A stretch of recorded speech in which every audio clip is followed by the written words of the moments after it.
विना नंबरच्या कारमधून गांजा विक्री करण्यासाठी आलेल्या तस्करांचा सांगलीतील स्थानिक गुन्हे अन्वेषण शाखेच्या पथकानं आणि कुपवाड पोलिसांनी थरारक पाठलाग करून मुसक्या आवळल्या। पोलिसांनी कार आणि 42,63,500 रुपयांचा अंदाजे 134 किलो गांजा जप्त केला। विकी विजय कांबळे वय 32 राहणार भीमनगर पिंपरी रोड जाळोची तालुका बारामती असे अटक केलेल्या गांजा तस्कराचे नाव आहे।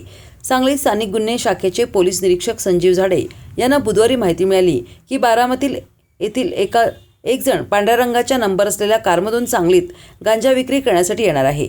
त्यानुसार स्थानिक गुन्हे शाखेच्या पथकानं सापळा लावला होता। बुधवारी सायंकाळी एक पांढऱ्या रंगाची नंबर नसलेली कार भरधाव वेगानं कौलापूर माधवनगर मार्गे अहिल्यानगरकडे गेली। LCBचं पथक त्या कारचा पाठलाग करीत होते। यावेळी कुपवाड पोलीस ठाण्याचे सहाय्यक पोलीस निरीक्षक आनंदराव घाडगे हे अहिल्यानगर भागात गस्तीवर होते। अहिल्यानगरमधून नंबर नसलेली कार भरधाव वेगानं संजयनगरकडे जात असल्याचे घाडगे यांना दिसताच त्यांनी कारचा पाठलाग केला। पोलीस पाठलाग करीत असल्याचे दिसून येताच कार चालकानं पोलिसांना चकवा देऊन पोलीस वाहनाला धडक दिली। यावेळी सहाय्यक पोलीस निरीक्षक घाडगे हे किरकोळ जखमी झाले।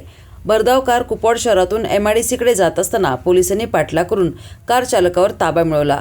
पोलिसांनी कार चालकाला कुपवाड पोलीस ठाण्यात आणून त्याच्याकडे चौकशी केली असता त्याने विकी कांबळे असे नाव सांगितले।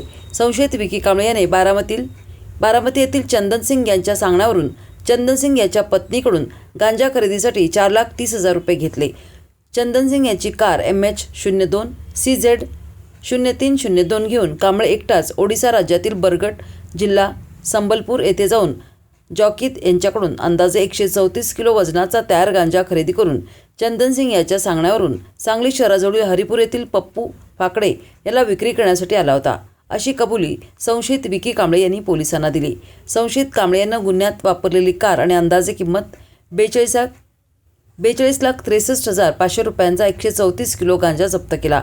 सहाय्यक पोलीस निरीक्षक आनंदराव घाडगे तपास करीत आहेत।